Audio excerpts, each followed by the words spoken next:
मुजफ्फरनगर और कैराना में आज भी आपको लगता है पलायन का मामला काफी बड़ा मुद्दा है? आपको लगता है कि परिस्थितियां बहुत मुद्दा तो आज भी है जी, मगर अब मुद्दा ये है कि जो आए हैं वो शांति से जी रहे हैं और जाना नहीं पड़ रहा है। तो परिस्थितियां बहुत बदली हैं, बदली है परिस्थितियां। देखिए, सबसे बड़ी उपलब्धि भारतीय जनता पार्टी की, योगी सरकार की उपलब्धि ये है कि उत्तर प्रदेश में राजनीति का अपराधीकरण हो गया था और एडमिनिस्ट्रेशन का राजनीतिकरण हुआ था। भारतीय जनता पार्टी की सरकार आने के बाद, योगी आदित्यनाथ के मुख्यमंत्री बनने के बाद आज ना राजनीति का अपराधीकरण भी है, अपराधीकरण नहीं है जी, और ना एडमिनिस्ट्रेशन का राजनीतिकरण है।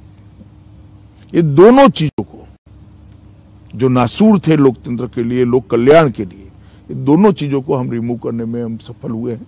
मोदी जी के राष्ट्रीय स्तर पर उद्भव के बाद परिवारवादी, जातिवादी और तुष्टीकरणवादी राजनीति समाप्त हो गई है और उसकी जगह पॉलिटिक्स ऑफ परफॉर्मेंस ने ली। जो परफॉर्म करेगा जनता उसको चुनकर लाएगी। मैं आपको बताता हूं, उत्तर प्रदेश में 15 साल के सपा बसपा के शासन के बाद उत्तर प्रदेश की व्यवस्था 8वें 9वें नंबर पर अर्थव्यवस्था देश में थी। 22 करोड़ का सूबा है, सबसे ज्यादा भूमि है, सबसे ज्यादा आबादी है, मगर अर्थव्यवस्था 8 से 8वें 9वें नंबर पर थी।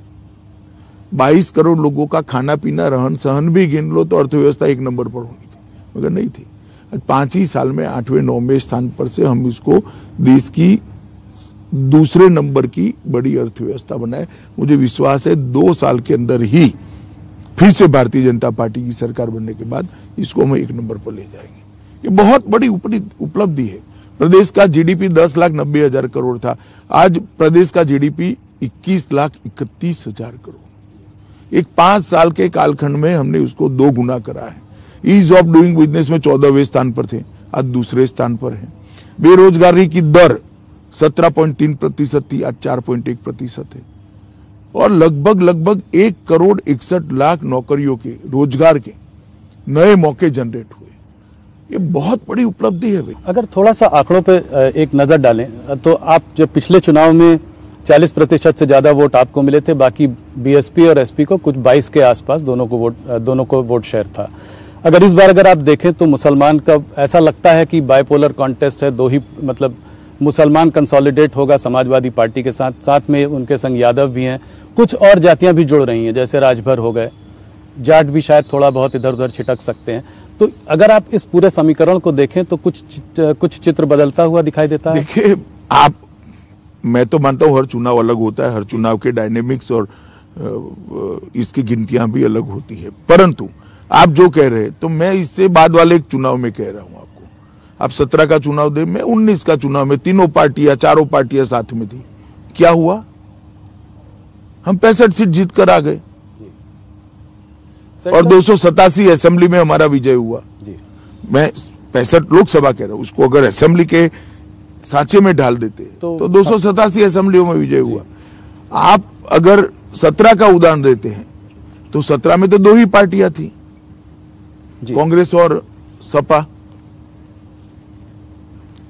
19 में सपा, बसपा, कांग्रेस और आरएलडी चारों इकट्ठा हुए थे जी। हम 287 असेंबली सीटों पर जीते थे, 65 लोकसभा जीते थे।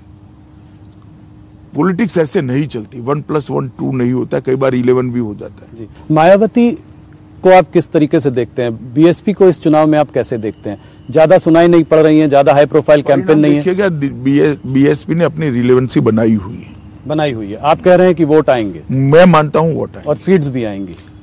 सीट्स में कितना कन्वर्ट होगा वो मालूम नहीं, मगर वोट्स जरूर आएंगे। तो जाटव वोट, जो उनका जो वोट बैंक है वो नहीं खसकेगा, वो उनके साथ रहेगा। और कोई वोट बैंक भी जुड़ेगा। मुसलमान भी काफी बड़ी मात्रा में जुड़ेगा। मुसलमान बीएसपी को भी काफी बड़ी मात्रा में वोट देंगे, काफी सीटों पे। तो उससे जो है उसका फायदा आपको मिलेगा, क्योंकि एसपी और बीएसपी। देखिए, फायदा नुकसान ऐसे नहीं होता है, वो सीट स्पेसिफिक होता है जी। इस प्रकार का आकलन नहीं लग सकता पॉलिटिक्स में, परंतु बीएसपी की रिलेवेंसी खत्म हुई है, वो बात ठीक नहीं। पर मायावती और बीजेपी का कोई गठबंधन होने का कोई पॉसिबिलिटी, कोई आगे जाकर गठबंधन की जरूरत? राहुल भाई, आप समझते नहीं, गठबंधन की जरूरत ही नहीं है। हम प्रचंड बहुमत से स्वयं ही सरकार बनाने जा रहे हैं। समर्थन तो बाद में, अच्छा काम करने में सबका चाहिए, सपा का भी चाहिए जी। ओपोजिशन का रत्नात्मक समर्थन तो चाहिए ही चाहिए, परंतु सरकार बनाने के लिए किसी की जरूरत नहीं पड़ेगी। भारतीय जनता पार्टी अकेले बहुमत प्राप्त करेंगी। हमारे पास जो दल है, 2 दल है, वो भी अच्छी सीटें प्राप्त करेंगे। हम पर्याप्त सीटें जीतेंगे। फार्मर एजिटेशन की वजह से उनके अंदर कोई रोष नहीं है?